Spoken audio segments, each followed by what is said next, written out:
Singapore, our home, our bustling city, our way of life.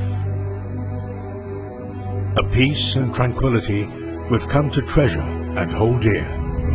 But the hard truth remains. The peace we enjoy is never a given. Singapore's lack of strategic depth makes it inherently vulnerable and highlights the need to develop a deterrent armed force to defend Singapore's land, sea and sky. The role of the Air Force is determined to be a force that will provide the capability to attack at long ranges, to be able to bring massive firepower onto the enemy, and therefore it's a great deterrent to an enemy.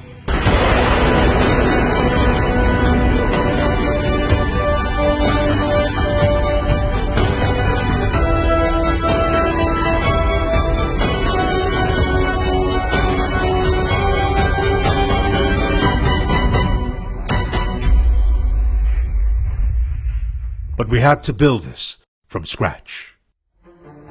After the British announced their withdrawal of troops on 18 July 1967, one of Singapore's most pressing needs was to develop a credible force that could defend our skies.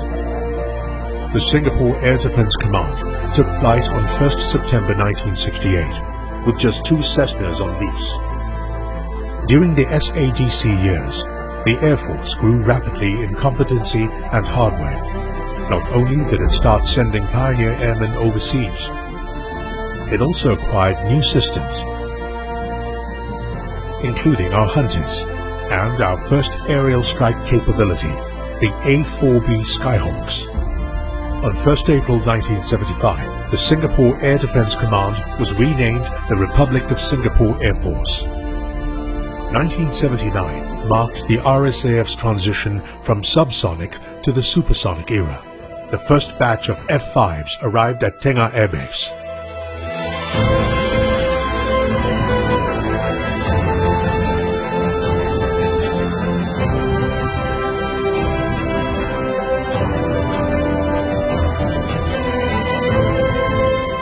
As the RSAF continued its capability development, it was always ready to answer the nation's call of duty.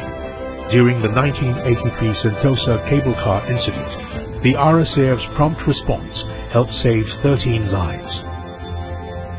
By the end of the first generation, with the introduction of the multi-layered air defense concept, the RSAF was able to provide a robust air defense capability for Singapore. With the strong grounding, the RSAF was ready to spread its wings and forge ahead into the second generation. This second generation was a period marked by rapid modernization and sustained expansion. It was also a period when the RSAF's resolve was put to the test on numerous occasions. In the mid-80s, its operational readiness was challenged when its A4 fleet met with a series of accidents. Over a short span of 3 months, the RSF lost 4 aircraft. The uncertainties of such a severe impact without knowing what caused the problem was a very heavy problem for the Air Force. So we managed to pull together, overcame the problem, and continued to build from there. The recovery from the A4 crisis would not have been possible without the contribution of defense partners.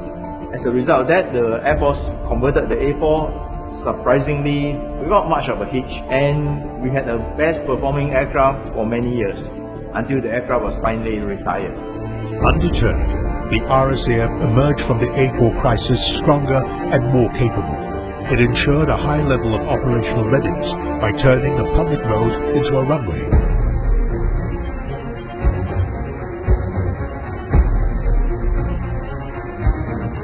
The RSAF continued to forge ahead with its modernization efforts. The next decade witnessed the introduction of new capabilities, ranging from strengthening its air combat capabilities to enhancing its air defense umbrella.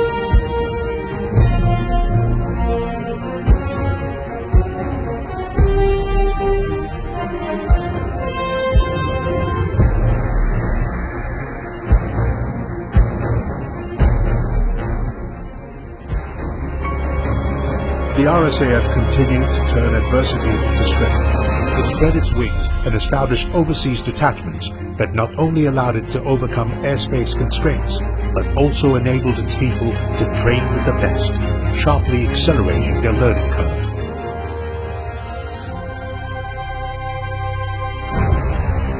Even as the RSAF faced a series of challenges over the past 50 years, it was always there for Singapore.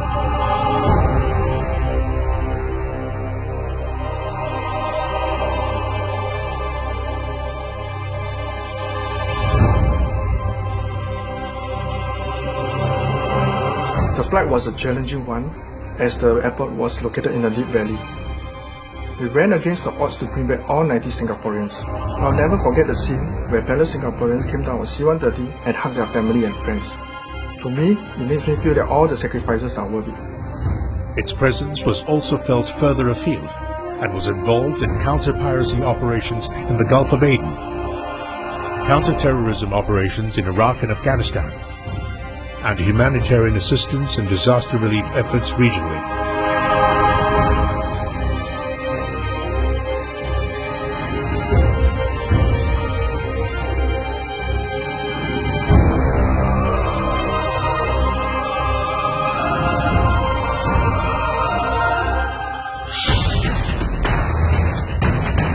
As the world edged into the 21st century, the RSAF needed to meet evolving threats and a new strategic landscape. At the same time, technological advances presented opportunities for armed forces to build more effective and advanced warfighting concepts.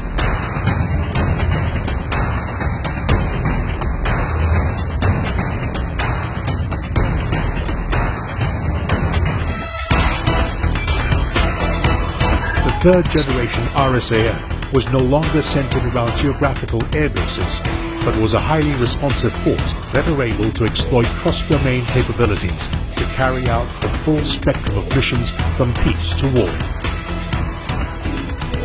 After this transformation, the RSAF grew in depth and sophistication.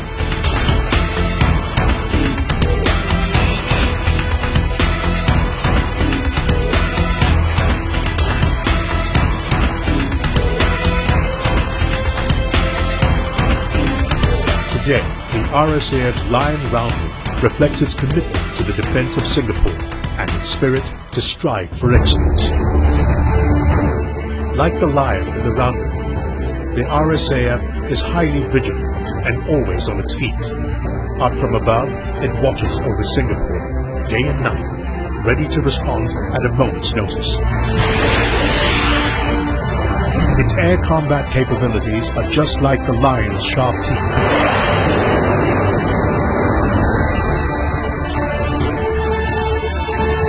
Able to swiftly protect our home from any aggressor.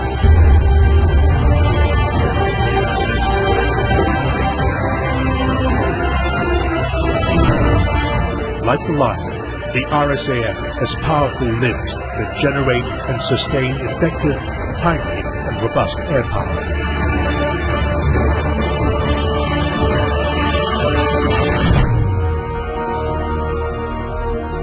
The RSAF has eyes of the lion that can see through the darkest of nights to provide precise and timely air intelligence to the SAF.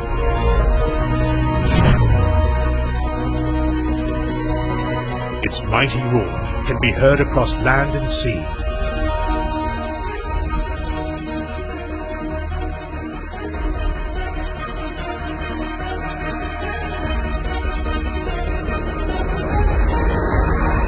It delivers air power that can influence land and maritime battles.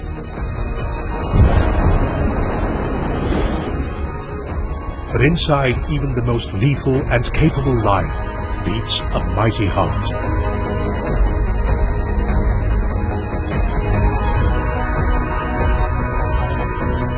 The RSAF's growth and achievement would not have been possible without its team of airmen and women, who are professional, committed,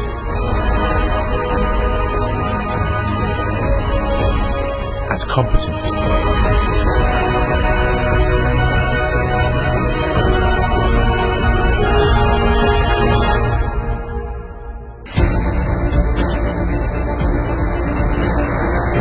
sense of camaraderie that transcends generations, binding hearts and minds into one formidable force.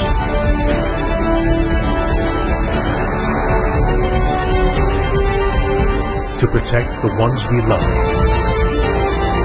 the things we own, and the place we call home, above all.